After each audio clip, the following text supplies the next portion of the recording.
दोस्तों, फुर्सत के लम्हों में ये आदिमानव शैलाश्रयों में रहकर शैल चित्र भी बनाते थे।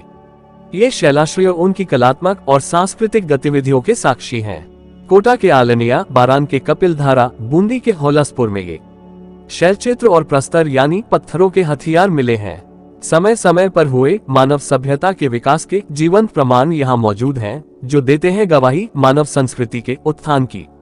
हाड़ौती के जंगल और नदियां प्रस्तरयुगीन मानव के क्रियाकलापों और सांस्कृतिक गतिविधियों के केंद्र थे। इतिहास का ये अनमोल खजाना बताता है कि कैसे आदिमानव नदी घाटियों, चट्टानों को अपना आश्रय स्थल बनाकर शैलाश्रयों में रहा करता था और अपने कला कौशल से पत्थरों से औजार बनाकर जंगल के खूंखार जानवरों से न सिर्फ अपनी आत्मरक्षा करते थे, बल्कि जानवरों को मारकर अपना भोजन भी बनाते थे। फुर्सत के लम्हों में ये आदिमानव शैलाश्रयों में रहकर शैल चित्र भी बनाते थे। ये शैलाश्रय उनकी कलात्मक और सांस्कृतिक गतिविधियों के साक्षी हैं।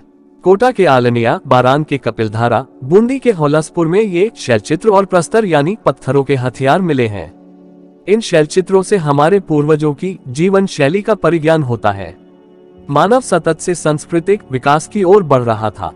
उसने अपने शहरों को छोड़कर नदियों के मैदानी भागों में आबाद होने का निश्चय किया और यह मानव इतिहास में एक सामाजिक, सांस्कृतिक और आर्थिक दृष्टि से क्रांतिकारी परिवर्तन था, क्योंकि अब मानव आर्किटेक्ट अवस्था से भोजन संग्रह की अवस्था में प्रवेश कर रहा था।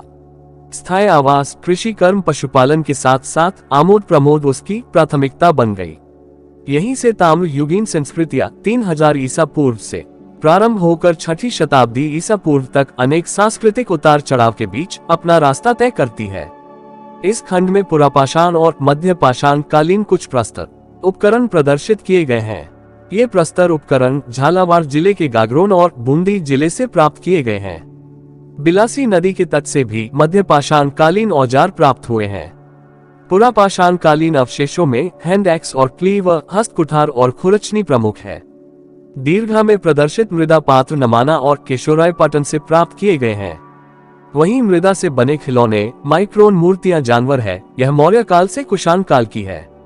वहीं पत्थरों और मृदा से बनी श्रृंगार सामग्रियों को देखकर पता चलता है कि उस काल में महिलाओं में श्रृंगार कला का विकास हो चुका था। कर्णाभूषण, हाथी दांत की चूड़ियां और मृण्मय झावा, सीप के चूड़ीखंड से तत्कालीन सौंदर्य प्रसाधन की प्रवृत्ति का भी पता चलता है। कोटा संग्रहालय के अधीक्षक बताते हैं कि कोटा के संग्रहालय में मौजूद ये पुरा अवशेष मानव संस्कृति के विकास क्रम की विभिन्न कड़ियों को जोड़ने में सहायक हैं और आदिमानव से मानव बनने तक के सफर के जीवंत प्रमाण हैं, जिन्हें संग्रहालय प्रशासन ने बखूबी सहेज कर रखा हुआ है, जो आने वाली पीढ़ियों को अपने पूर्वजों के विकास की कहानी को बयां करने के लिए हर रोज उपलब्ध रहते हैं।